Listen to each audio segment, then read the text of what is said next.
Muy buenas noches, bienvenidos a este programa Vamos a Descubrir, un programa que es producido por la Universidad Pedagógica Nacional Francisco Morazán y difundido por Televisión Educativa Nacional TEN Canal 10. Para nosotros es un placer que usted pueda acompañarnos durante todos los segmentos que hemos preparado especialmente para ustedes. En este segmento de Física Interactiva estaremos platicando un poco sobre la superconductibilidad. La verdad es que nosotros ya en este medio en el que nos estamos desarrollando y estamos acostumbrados a vivir de una manera en donde la electricidad y todo lo que conlleva de ella está al alcance de nosotros, no nos damos cuenta de todo lo que lleva detrás de este proceso. Es por ello que la licenciada Merly Domínguez va a estar compartiendo con nosotros sobre este tema. Buenas noches. Buenas noches, Nao, y buenas noches a cada uno de ustedes que están en casa. Y sí, en efecto, vamos a hablar sobre la superconductividad eléctrica. Así es. Entonces, como les digo, nosotros estamos bien acostumbrados, bastante acostumbrados, la verdad, y más bien mucha de nuestra vida, de todas las actividades que nosotros hacemos, dependen específicamente de la energía eléctrica, ¿verdad? Que Exacto. Tiene que ver con esto de la superconductividad. Bueno, de hecho, si se va la energía eléctrica, como peculiarmente decimos, ¿verdad? Sí. Normalmente sentimos que es hora de acostarse, Sí. de hora de dormir. No tenemos ninguna otra actividad Así que más que nuestra hacer. vida está muy arraigada y Así es. tan ocupada es nuestra vida probablemente que para todo necesitamos que haya un flujo de electrones. Bien, y entonces a esa pregunta es a la que llegamos para empezar a desarrollar esa plática. ¿Qué es una corriente eléctrica? Okay, una corriente eléctrica, pues básicamente es un flujo de electrones. Normalmente cuando un material que es un conductor, lo que pasa con él, bueno, sabemos que si nosotros empezamos a dividir la materia en algo más pequeño, más pequeño, nos vamos a encontrar con los átomos.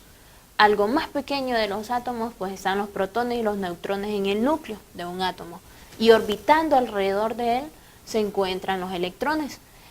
Toda la energía eléctrica, ya sea como vemos en pantalla, energía eléctrica o la energía estática o incluso los rayos que se producen en una tormenta eléctrica, son flujos de electrones. Entonces, en el caso, por ejemplo, de los materiales que son conductores, lo que pasa hay electrones que ceden su espacio, se liberan y dejan un espacio vacío. Viene otro electrón y ocupa ese espacio. Y así sucesivamente se van desocupando y ocupando electrones para que haya un flujo de electrones. Entonces, cuando hablamos realmente de energía eléctrica o corriente eléctrica, hablamos de un flujo de electrones. Bien, pero ese flujo, como usted nos menciona, ese flujo tiene que tener una dirección y si nosotros no hemos percibido, entonces les invito a que los hagan. Si tomamos una batería, nosotros vemos que en un extremo hay un signo menos y en el otro extremo hay un signo más. ¿Tiene que ver algo que ver con respecto a esto de la dirección? ¿En qué dirección fluyen? Si es para el lado de menos a más o... Exacto. Bueno, en el caso de una batería, por ejemplo, cuando hablamos que tiene polo negativo y polo positivo, pues básicamente eso nos va a decir cómo es su carga, ¿verdad? Si la carga de ese material está cargado positivamente, es decir, tiene exceso de protones y ausencia de electrones. Cuando se encuentra cargado negativamente, significa que tiene exceso de electrones.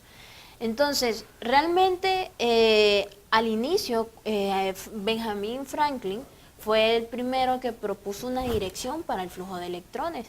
Y pues en aquel tiempo todavía no había una técnica más precisa para poder identificarlo. Y él propuso que realmente el flujo de corriente eléctrica iba a ser de positivo a negativo. Pero mientras ha ido avanzando la ciencia y las investigaciones, y más en el campo del electromagnetismo, pues se dieron cuenta los científicos que realmente los electrones viajan, o este flujo de electrones viajan de polo negativo a polo positivo, donde hay mayor concentración de electrones a una menor concentración de electrones.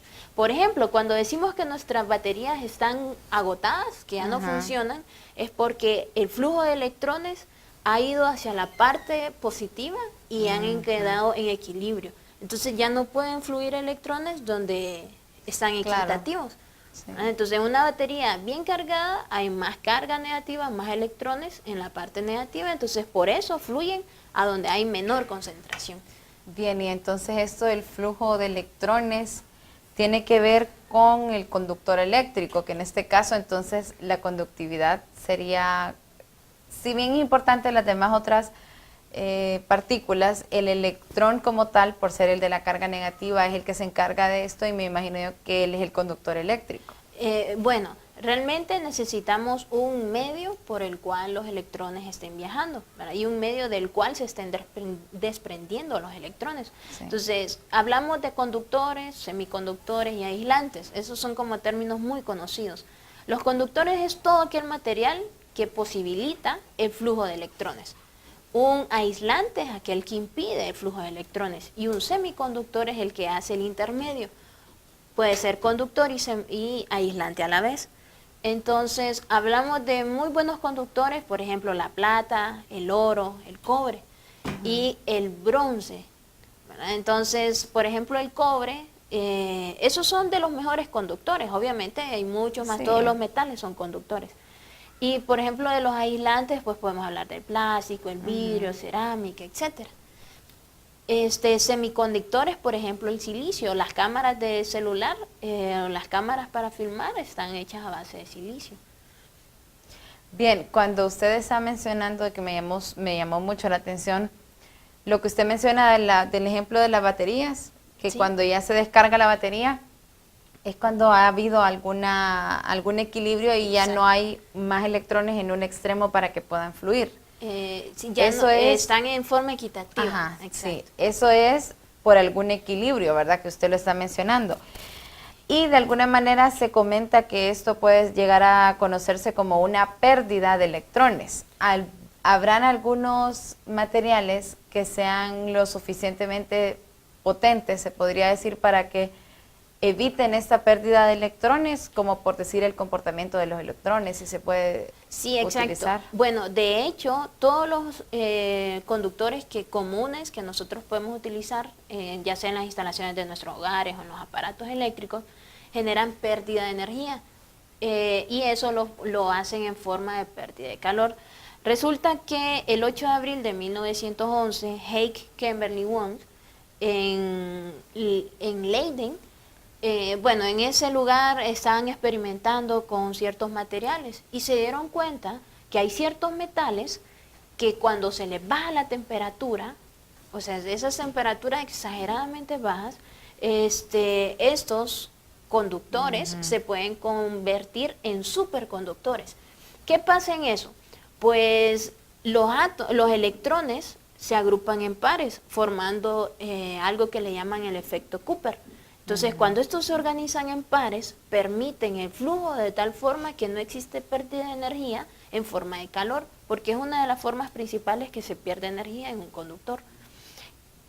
Posterior a ello, aparecen otros nuevos materiales, bueno, se experimenta con nuevos materiales para hacer superconductividad. Y eso que estamos viendo ahí, por ejemplo, en la parte de abajo se coloca, como le menciono, un metal. Luego se le agrega helio líquido. De hecho, el helio líquido es mucho más frío que el nitrógeno líquido. Sí. Entonces, al bajar esas altas temperaturas, permite algo que se le llama el efecto Maser.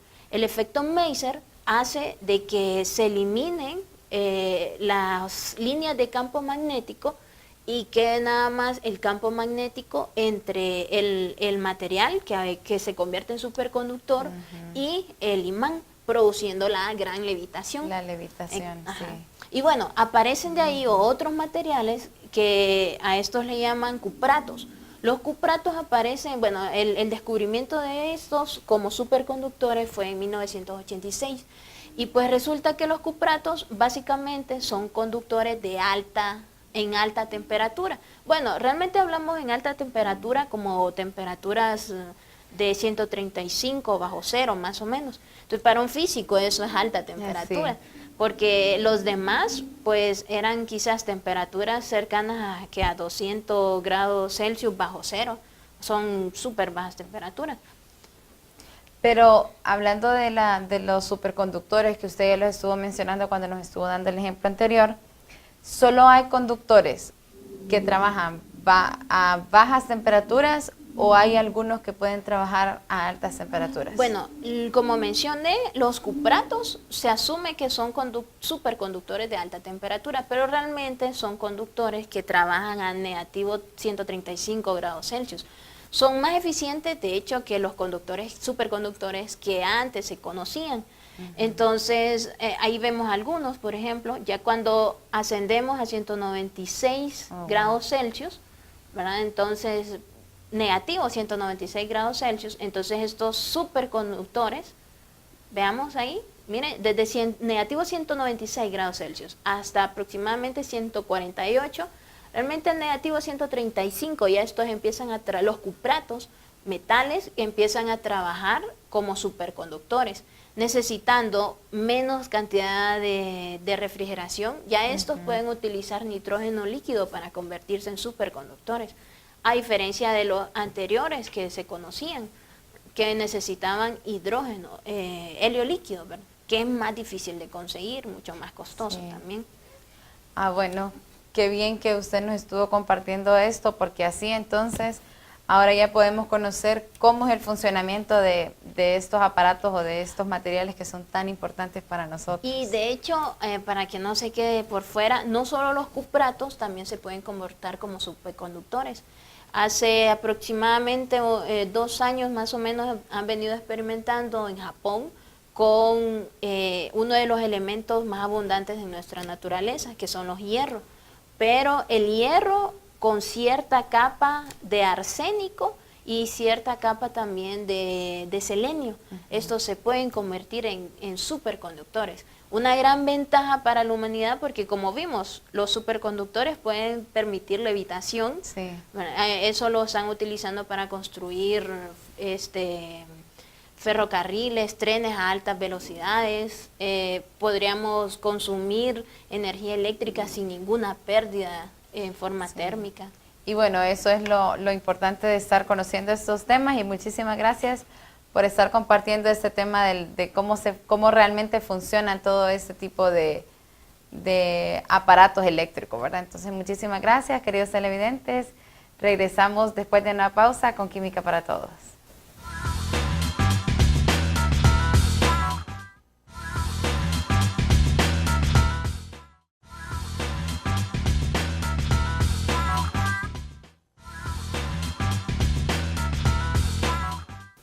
Muchas gracias por continuar en sintonía de nuestro programa Vamos a Descubrir. En este segmento de Química para Todos estaremos platicando con respecto a la química del superglue, este compuesto que a nosotros nos facilita la vida en nuestros hogares y en diferentes áreas para pegar, ¿verdad? Entonces, le doy la bienvenida a la licenciada Rosana Bulnes. Buenas noches. Hola, buenas noches, ¿cómo han estado? Muchas gracias por estar con nosotros. Sí, bueno, y usted también por estar con nosotros también. Bien, entonces, el superglue. Sabemos de que, bueno, todos nuestros televidentes saben lo que es el superglue y para qué sirve.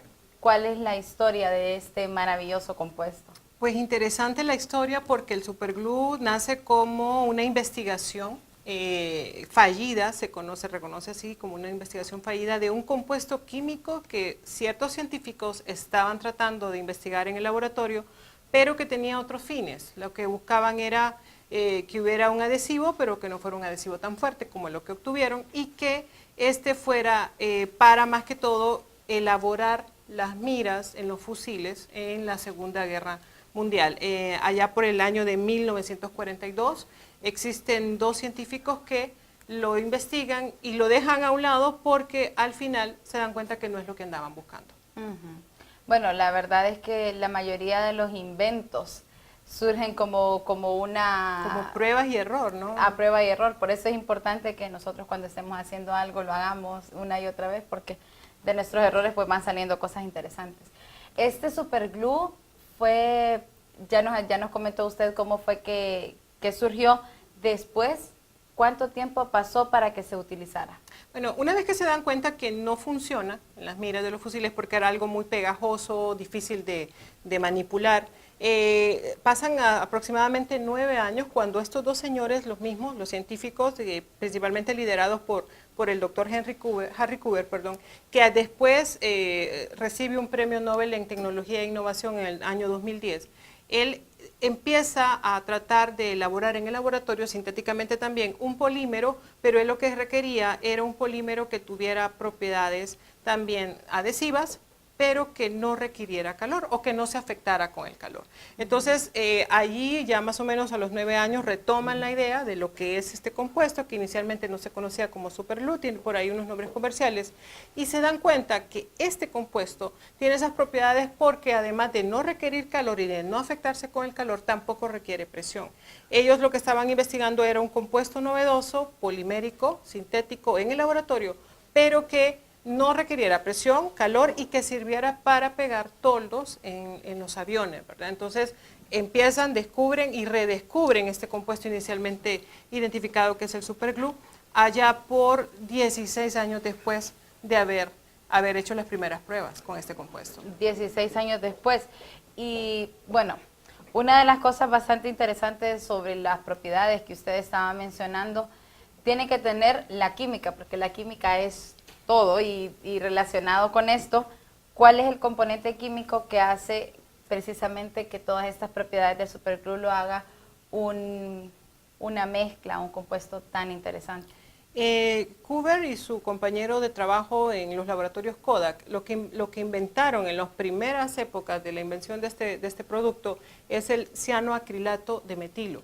Por ahí se encuentran también cianoacrilatos de etilo, que son ésteres de metilo y que son solubles en algunos solventes orgánicos como la acetona, que tienen esas propiedades de baja viscosidad, mucha adhesión, definitivamente, que esa es una de las propiedades más interesantes de este compuesto y que se ha vendido y comercializado también por esto, y es una resina acrílica transparente, de muy alta adhesión, ¿verdad? Entonces, lo que investigaron fue el cianoacrilato de metilo, que lo podemos ver en la pantalla como una molécula orgánica que tiene un compuesto de cianuro, ¿verdad? Por ahí, que tiene ésteres de metilo.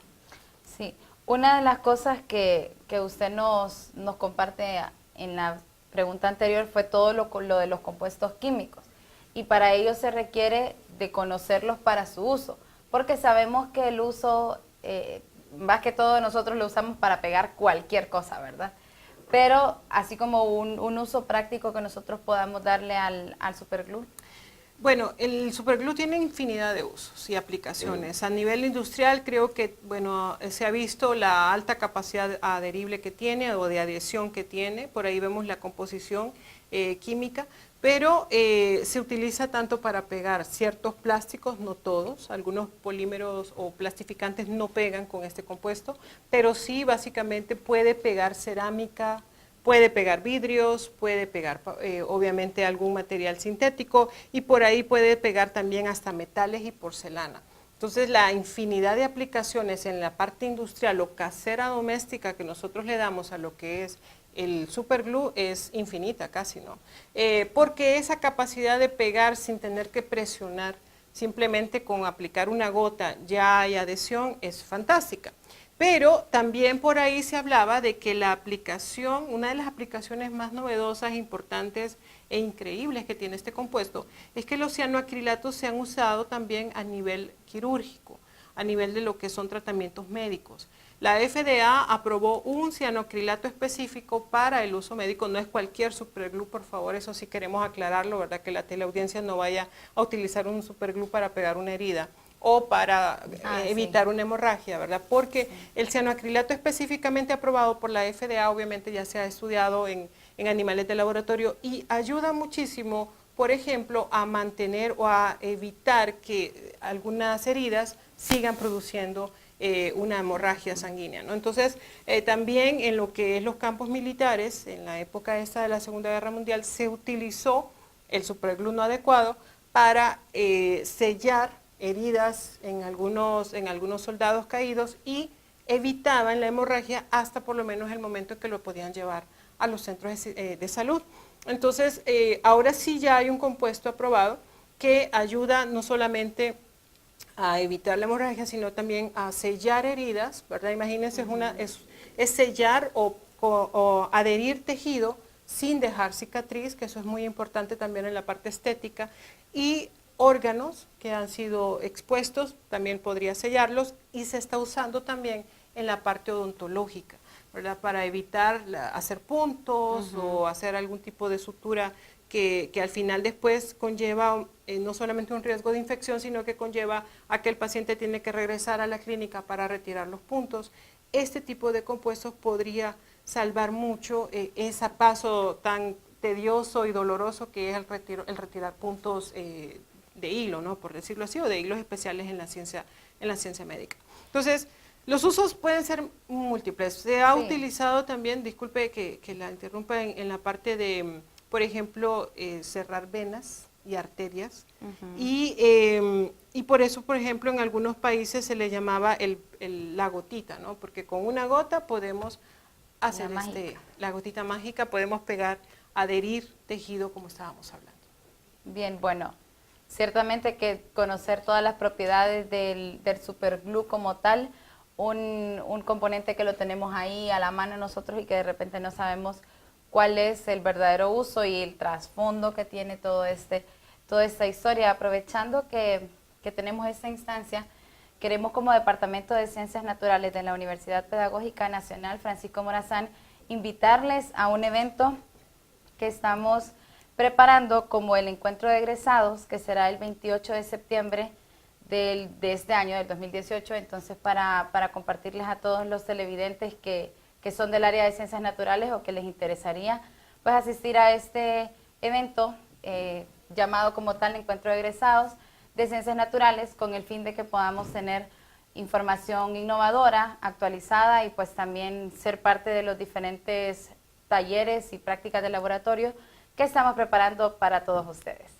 Después de una pausa comercial, regresamos con el segmento de Así es la Vida. Antes, vamos con el segmento de acreditación.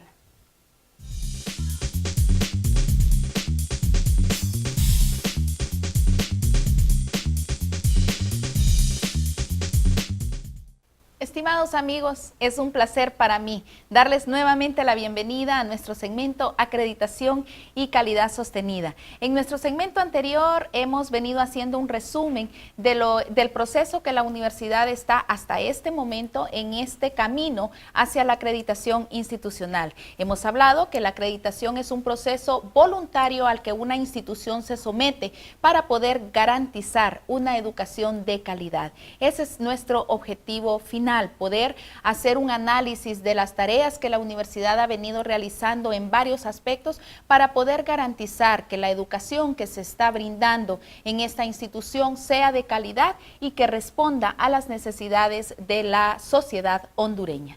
En esta oportunidad vamos a ver algunos de los beneficios que este proceso tiene para toda la comunidad universitaria. Uno de los beneficios es la oportunidad de elevar el prestigio como institución de alta calidad. A nivel institucional, esto es muy importante ya que posiciona a nuestra universidad pedagógica como una institución de alta calidad. Consolidar la cultura de la autoevaluación y la autorregulación. Hemos compartido que en estas etapas de este proceso, una de ellas es la autoevaluación, y precisamente eso le permite a la universidad poder estar consciente de las fortalezas y de los aspectos a mejorar para poderse autorregular. Facilitar la participación de estudiantes, docentes, personal administrativo y técnico en redes y asociaciones a nivel nacional e internacional. Esto es muy importante porque el poderse acreditar le permite poder compartir con otras instituciones también acreditadas, y eso pues amplía las oportunidades para toda la comunidad universitaria. Un beneficio más, fortalecer las relaciones con otras instituciones acreditadas, y esto pues genera alianzas, tanto en la investigación, a nivel de cooperación internacional, fortalece la docencia, fortalece la extensión institucional. Armonizar la formación académica con las demandas sociales de la profesión. Esto es muy importante porque en todo este proceso la universidad puede evaluar todo el proceso para poder garantizar que el producto que sale al campo de trabajo responda a las necesidades que tiene nuestra sociedad.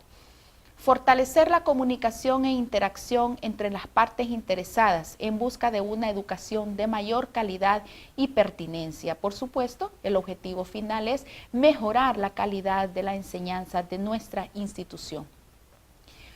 Un beneficio más es fortalecer las oportunidades laborales y profesionales para estudiantes y egresados a nivel nacional e internacional. Por supuesto, el poder establecer alianzas con otras instituciones abre el abanico de posibilidades de nuestros estudiantes, de nuestros docentes, del personal administrativo, técnico, para poder realizar intercambios, movilidades que le permiten ampliar sus experiencias y, por supuesto, enriquecerlas para poder venir a esta universidad a compartir y a servir de efecto multiplicador. Mejorar las posibilidades de acceso a becas de formación y programas de intercambio para estudiantes y docentes y personal en general. Esto pues a nivel de compartir con otras instituciones su educación, ampliar horizontes, ampliar experiencias para venirlas a poner en práctica a nuestra universidad. ¿Quiénes deben participar en este proceso? Pues en nuestra universidad, con mucha motivación, estamos participando todos, porque es nuestro compromiso como miembros de esta gran familia universitaria contribuir a la mejora de la calidad educativa. Nuestra universidad se caracteriza por ser una institución unida, donde todos comprometidos con un solo objetivo y principalmente en este gran objetivo de acreditación internacional, estamos todos juntos trabajando con entusiasmo, con compromiso, con motivación para poder decir en el año 2019 somos una institución acreditada internacionalmente. Gracias a todos por compartir este espacio, acreditación y calidad sostenida.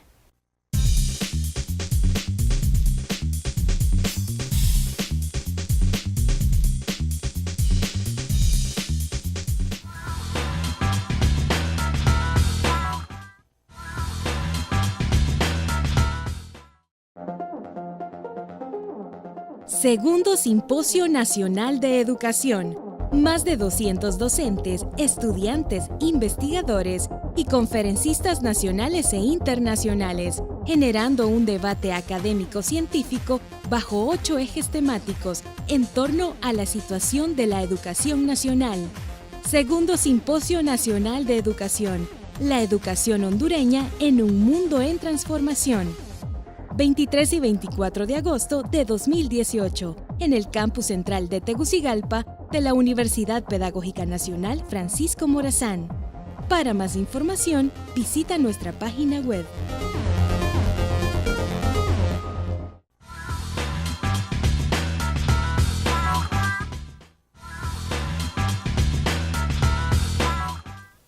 Gracias por continuar en sintonía de nuestro programa Vamos a Descubrir. En este segmento de Así es la Vida estaremos abordando el tema sobre cuánto tiempo podríamos estar nosotros atrapados en una cueva, aprovechando el contexto de la noticia o del evento que se estuvo realizando el mes pasado de julio sobre el equipo de fútbol en Tailandia, Jabalíes Salvajes. Lograr que todo este equipo junto con su entrenador saliera de la cueva donde estaban atrapados fue gracias a un equipo de rescatistas y un numeroso grupo de personas que fueron especializadas para ello. En este caso hablaremos sobre el análisis de todos estos efectos con respecto al fenómeno natural para el manejo del riesgo de desastres. Para ello le doy la bienvenida a quien nos va a estar compartiendo todo lo relacionado con esta información, al magíster Javier García. Buenas noches. Hola Naomi, buenas noches y buenas noches a toda la gente que está siguiendo el programa ahora mismo. Bien, entonces este fue un evento que estuvo seguido por muchísimas personas y la verdad estuvimos como pendientes de todo este rescate. ¿Cómo podemos nosotros vincular este evento con la biología? Bueno, la principal manera, y de hecho que sí lo fue, bueno, antes que nada, fue en Tailandia, fue una noticia nacional, fue una fiesta nacional cuando lo sacan y parecido había sucedido en Chile con los 33 mineros Sí. que de hecho vamos a discutir de cómo es de diferente una circunstancia con otra, por la misma característica de uno y otro sitio. Ahí están los 12 jabalíes salvajes. Los jabalíes salvajes. El nombre del equipo de fútbol, que eran de niños de entre 10 y 17 años, y están los grandes esfuerzos que se hicieron para concentrar un equipo multidisciplinario de espeleólogos, de geólogos, de médicos y de rescatistas, y para hacer el esfuerzo sobrehumano de sacar a 12 niños y a su entrenador, ¿verdad? Sí. Entonces, biológicamente lo que podemos decir, imagínense, aquí tenemos en primera instancia el entorno en el que estamos hablando todo lo que hoy discutamos, o sea, un lugar húmedo, un lugar encerrado, un lugar oscuro, permanentemente oscuro, un lugar pues con muy pocas condiciones para la vida. Entonces ese justamente va a ser el enfoque. Nosotros estamos estudiando la vida, como siempre, en este segmento, y entonces vamos a discutir que tanto tiempo sobreviviríamos en ese tipo de condiciones, y vamos entonces a centrarnos en necesidades de supervivencia y en peligros que pueden estar asociados a un entorno como ese. Peligros para el humano, porque como todo ecosistema, en un lugar como ese, mucha vida sí hay. Sí. Entonces, que representan un espacio ideal para nosotros y para albergar nuestra vida es una cosa completamente diferente, pero vamos entonces a orientar el enfoque biológico en base a esos dos grandes criterios. Y todo esto se resume en las necesidades básicas que tienen los seres humanos, porque como se dice, vida había en eso, Sí, o más bien hay claro, en ese contexto, pero una de las cosas más importantes que nosotros tenemos que tomar en cuenta es el oxígeno, Sí. la presencia de oxígeno que hay en un lugar tan encerrado. Claro, y de hecho una de las primeras cosas en las que se piensa, y por este tema psicológico de la claustrofobia, y por este tema de que estamos acostumbrados a esto, a espacios abiertos, a espacios iluminados, a espacios cómodos, entonces pensar estar atrapado en una cueva, lo primero que nos falta es el oxígeno, o sea, pensar en esa situación. Sí.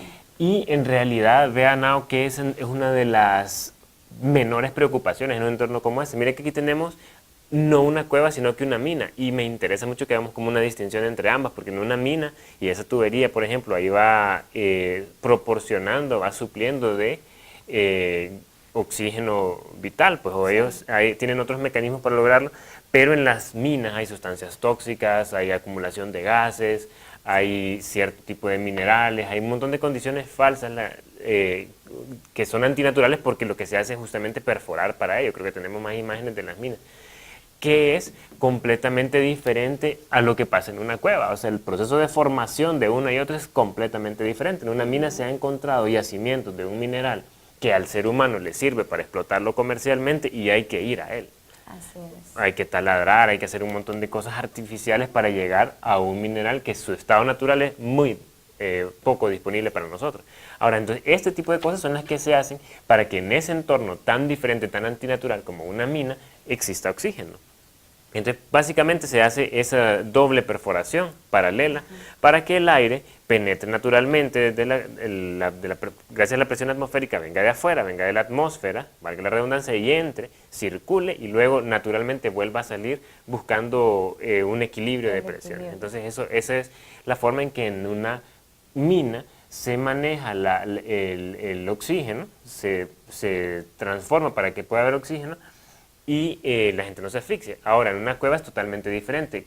Ahí está la idea de cómo se forma una cueva y de por qué se quedaron atrapados en una cueva, porque también no sé qué tan claro esté eso. No sé, fue una gran noticia, pero ¿y por qué se quedaron atrapados 12 niños? O sea, ¿qué pasó? ¿Qué fue ese fenómeno natural que hizo que ocurriera eso? Claro, porque ellos entraron, y quién podría decir, bueno, y así como entraron, ¿por qué no salieron? Exacto. Pero la razón es justamente esa. Para empezar, que una mina y una cueva son cosas totalmente diferentes. La formación de una cueva, es cuando entre el estrato, entre el lecho de la matriz, digamos, de todo ese suelo, por ejemplo, allí en esa montaña que se mira en pantalla, el agua penetra, y el agua va haciendo cavidades naturales que después confluyen a un punto, como un río. Un río tiene muchas vertientes, pero confluye a una fuente principal. Entonces ahí pasa algo muy parecido, y por ende las cuevas tienen un inicio y un final. Y ese montón de cavidades que ha dejado el agua es también una cavidad para que el oxígeno penetre y que pase entre las porosidades del terreno y llegue hacia el interior. Entonces no es un factor preponderante que nos va a hacer falta al momento de quedar atrapados. ¿Por qué se quedaron atrapados? Porque, como usted puede ver en pantalla, lo que tenemos son acumulaciones de agua. Sí. Entonces ellos entraron perfectamente y después empezó a llover salvajemente. Y tapó entonces la entrada. O sea, ahí se mira muy fácil, muy esquemático, pero usted imagínese que aquí apagaran todas las luces y ese sentido de desorientación sería 24 horas al día, que es lo que ellos estaban viviendo. Entonces para salir tendrían que avanzar, sumergirse por tramos que eran hasta de kilómetros completos, en completa oscuridad, luego seguir avanzando por un tramo que estaba sobre el nivel del agua, pero volverse a sumergir hasta salir. Entonces fue una catástrofe completa, ¿verdad? Y que se requirió definitivamente de equipo especializado para que se pudiese hacer específicamente eso del rescate. En cuanto a la alimentación, también es una de las necesidades básicas que sabemos que cuando ellos están atrapados en esa cueva no la tenían, pues porque de repente ellos entraron solamente como a hacer el recorrido y eso, iban a salir y de repente lo que llevaban eran snacks que se terminaron rápido. Claro, exactamente. Y de hecho eso fue bueno y malo porque porque ellos entraron dejando sus mochilas allá, afuera, y las bicicletas. Eso fue bueno y malo. Malo porque obviamente su comida la dejaron allá. Sí. Pero bueno porque esa fue la pista que les dijo, bueno, aquí están, porque ya pasaron 2 días y no aparecen y aquí están estas mochilas afuera. Pero, ¿qué pasa con la alimentación? Cuando a nosotros nos hace falta la alimentación, lo que tenemos que hacer es buscarlo en nuestros medios, buscar qué animal hay ahí cerca o qué planta hay ahí. Sí. Lo único que abunda son esos seres que vemos en pantalla, que no se ven apetitosos para empezar, pero cuando la comida falta, no hay de otra, pero que son completamente difíciles de agarrar, sobre todo en oscuras. Pues, hagámonos la idea que esto fue completamente oscuras. Y que ellos están adaptados biológicamente para ellos. Ellos tienen ojos, sí, pero lo usan poco. Lo que usan es un grito y una ecolocación para que les reboten las ondas sonoras y que eso les haga saber que no chocar con otro, no chocar con las paredes, etc. Un humano en oscuras no puede cazar uno de esos, sencillamente. Sí. Entonces la comida sí faltó.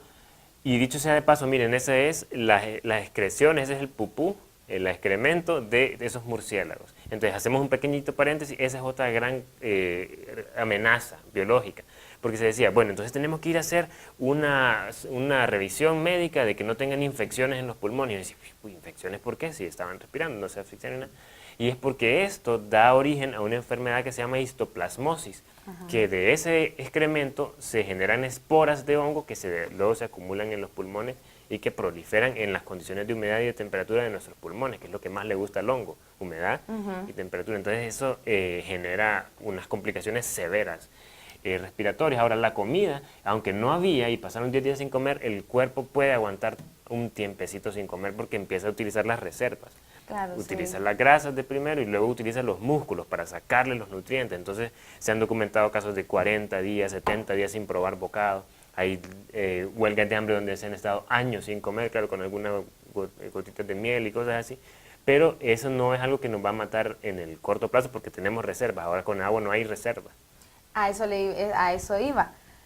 También es una de las cosas que tenía pendiente preguntar sobre el agua como tal y la parte de los efectos psicológicos, porque estar tanto tiempo cerrado y saber de que nadie nos puede ir a rescatar, no tenemos una orientación hacia dónde ir y estar todo oscuro, entonces esas son las dos cosas puntuales que también me gustaría saber. Sí, porque de hecho en los efectos psicológicos ni siquiera hay mucho en qué detenerse, porque basta ver las condiciones en las que se encontraban para saber que ahí va a haber claustrofobia, que va a haber sensación de miedo, ansiedad. Claro.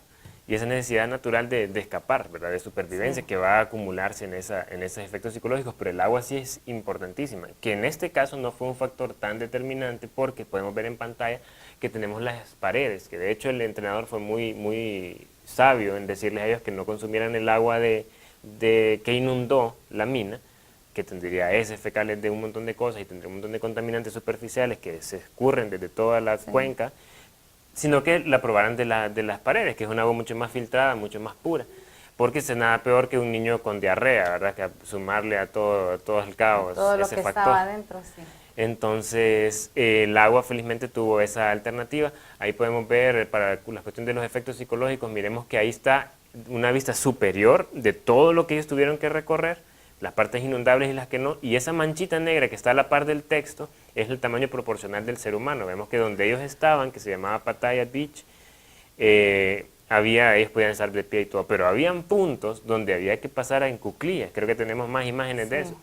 que es por la forma en que ellos entraron. Ahora, para salir con niños desnutridos que habían estado 10 días sin comer, con niños que estaban deshidratados, era toda una logística pensar cómo sacarlos, porque había en esos espacios tan limitados y que sin duda contribuyeron a los efectos psicológicos de la experiencia tan traumática de haber estado atrapados. Entonces, biológicamente, tanto tenemos necesidades como tenemos una serie de amenazas, que las dos están severamente limitadas y severamente exacerbadas en una condición tan extrema como quedarse atrapado en una cueva. Entonces, ¿cuánto sobreviviríamos? Con agua, 100 horas se calcula, que 100 horas ya la mayoría de personas estarían muriendo.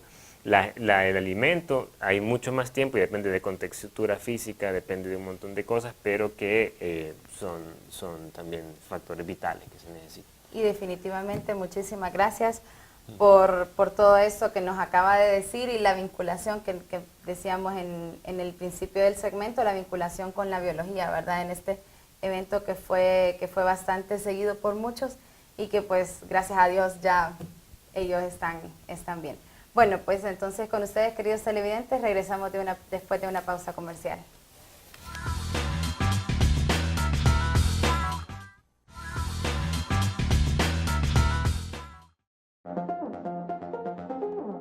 Segundo Simposio Nacional de Educación. Más de 200 docentes, estudiantes, investigadores y conferencistas nacionales e internacionales, generando un debate académico-científico bajo 8 ejes temáticos en torno a la situación de la educación nacional. Segundo Simposio Nacional de Educación. La educación hondureña en un mundo en transformación. 23 y 24 de agosto de 2018, en el campus central de Tegucigalpa de la Universidad Pedagógica Nacional Francisco Morazán. Para más información, visita nuestra página web.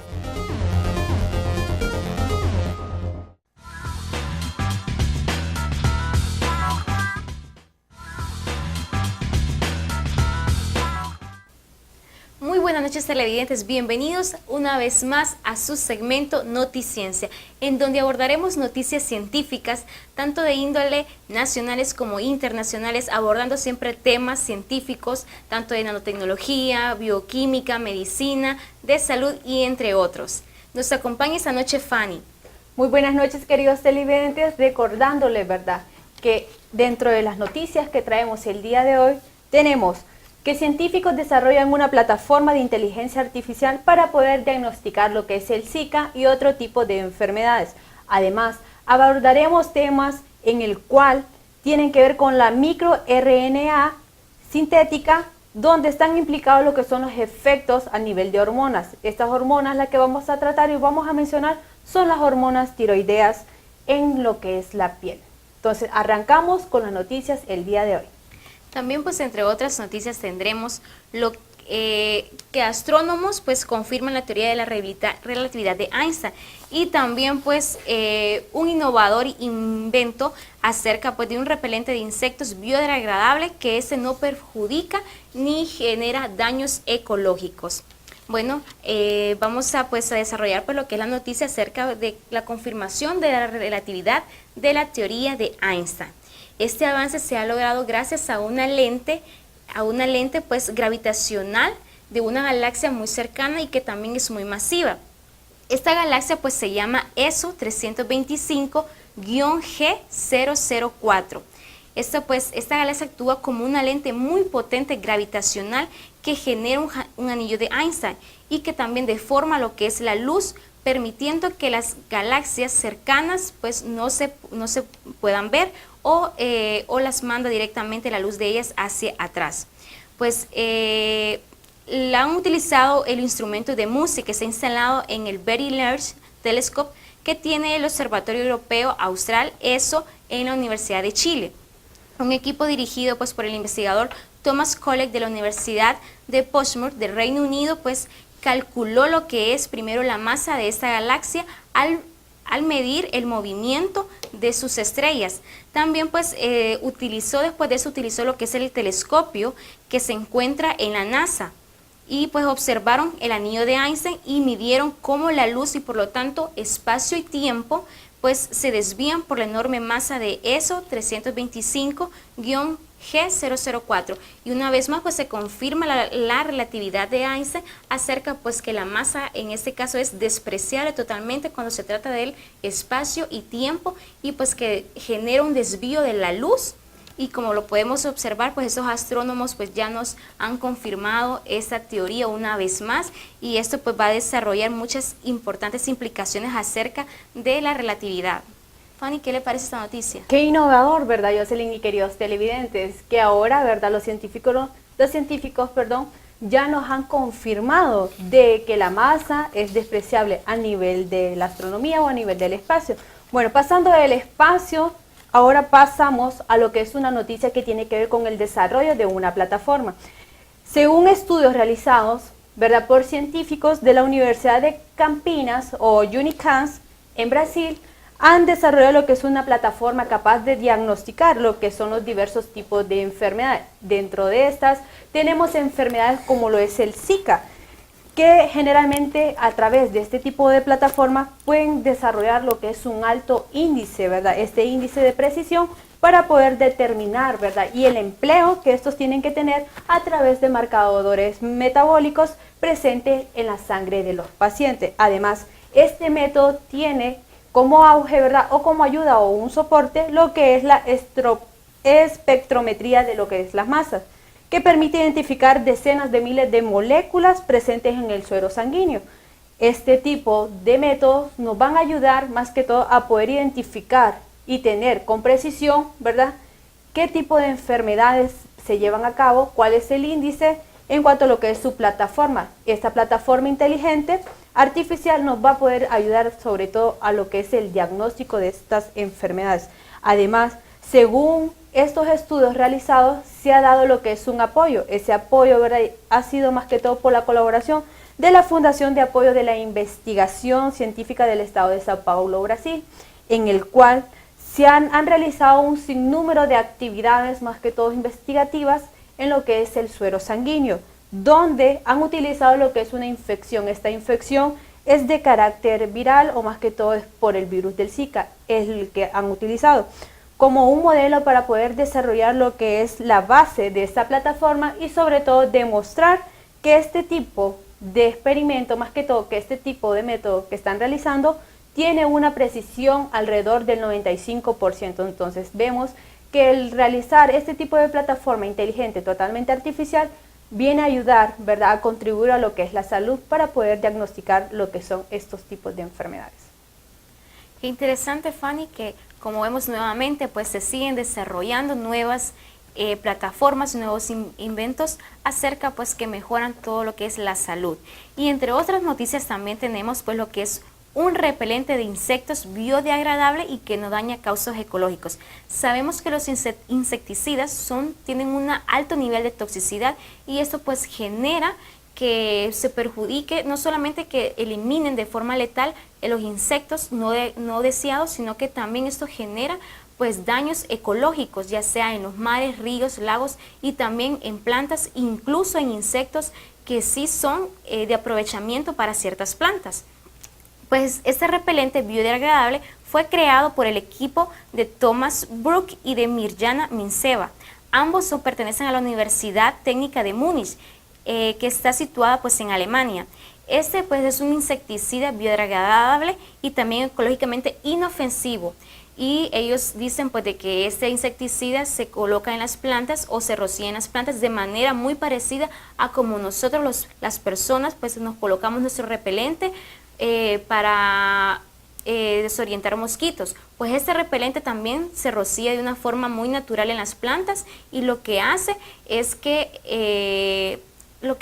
pues de que los insectos que quieran entrar a las plantas pues simplemente se retiren y mueren lentamente sin necesidad de envenenamiento. Y también esto genera pues un aprovechamiento acerca de la salud, no solamente pues a los insectos, sino que también nosotros como personas no estamos siendo dañados con estos insecticidas que tienen un alto nivel de toxicidad, sino pues con un repelente biodegradable, pues esto genera un mayor aprovechamiento no solamente en la parte agrícola, sino que también nosotros como personas no estamos siendo envenenados. Fanny, ¿qué le parece este Qué gran aporte, repelente? ¿verdad?, a la sociedad, más que todo, el poder crear y elaborar estos tipos de repelentes a nivel biodegradable. ¿Por qué? Porque así ya no utilizamos lo que son los repelentes en base sintético, ¿verdad?, utilizados a nivel de químicos, que estos ocasionan lo que son efectos secundarios. Pasando a otra noticia, tenemos lo que son los microRNAs, que estos están implicados en lo que son los efectos hormonales, tiroideas, más que todo en la piel. Según estudios realizados, ¿verdad?, publicados por las revistas Thyroids de la Universidad de Investigaciones de Biomedicinas, han abordado que los microRNA son moléculas cortas de ácidos ribonucleicos de 20 a 25 nucleótidos, en el cual estas cadenas totalmente simples no codifican, ¿verdad?, o no pueden estar siendo codificantes, que regulan lo que es la expresión de una gran manera o de una gran cifra de lo que son los genomas. Además, según estos estudios, demuestra que existe una evidencia creciente en cuanto a lo que son estos tipos, ¿verdad?, de miRNA, que juegan un papel clave prácticamente en lo que son los procesos fisiológicos y sobre todo en los procesos patológicos. Particularmente se han observado que varios de miRNA se han expresado a unos altos niveles, ¿verdad?, esos niveles que tienen implicación en cuanto a lo es la piel, que estos desarrollan lo que es un aumento o una disminución en el proceso de la homeostasis de la epidermis, donde este tipo, ¿verdad?, este tipo de procesos juegan o implican un papel crucial en diversidades patológicas a nivel cutánea, donde incluye puede ser lo que es el cáncer de piel. Entonces, según estas investigaciones y este estudio realizado en lo que son los procesos de microRNA, nos menciona que las hormonas tiroideas tienen un papel muy importante en cuanto al funcionamiento humano, más que todo la fisiopatología de la piel. Según estos estudios realizados, nos menciona que antes, ¿verdad?, en siglos pasados, se tenía en cuenta lo que era el hipotiroidismo, que generalmente se le conocía como el mixedema. Entonces, muchos de ustedes podrían decir qué referencia tiene lo que es un edema a nivel de la piel, pero a nivel de observaciones, en cuanto a lo que son los pacientes, han tenido una función más que todo a nivel de la tiroides, que esta puede disminuir siempre y cuando tengan un control a nivel de las microRNA, donde los pacientes que presentaban generalmente este tipo de fenómenos o reacciones a nivel cutánea tenían una epidermis totalmente fina, seca, y en algunas ocasiones padecían de lo que era la alopecia, que es algo común a nivel de la dermis. Pero esto indica que el estado de tiroides puede influir no solo a nivel de proliferación en cuanto a lo que es estos tejidos a nivel cutáneo, sino también pueden influir en lo que es el crecimiento del pelo, más que todo del cabello. Pues esperamos pues que estos avances científicos sigan mejorando y pues se sigan desarrollando nuevas tendencias también. Este ha sido todo nuestro programa de hoy. Espero que la información brindada esta noche sea de mucha ayuda para ustedes y también pues que sigamos tomando notas. Si usted tiene alguna sugerencia, algún comentario, nos puede escribir a la página de Facebook. Vamos a descubrir CCNN.